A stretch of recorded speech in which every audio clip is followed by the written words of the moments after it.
মুসা আলাইহিস সালামের পায়ে একবার একটা লাল পোকা কামড় দিয়েছে, লাল পিঁপড়া। তো উনি রেগে মেগে পাশি দেখে লাল পিঁপড়ার বাসা, পা দিয়ে ডলে মুছে সবগুলো পিঁপড়া মেরে ফেলছে।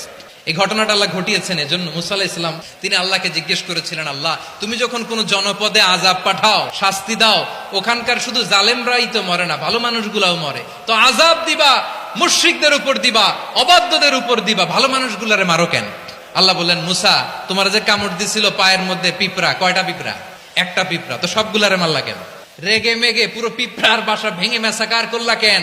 এই মুসা, আমি যখন অ্যাকশনে যাই, আমি যখন শাস্তি দেই, তখন এত বাস বিচার করা হয় না, বাস বিচার করা যায় না। যখন অ্যাকশনে যাওয়া হয় ওইটা ডাইরেক্ট অ্যাকশন হয়ে যায়। চিল্লায় বলো ঠিক কি না?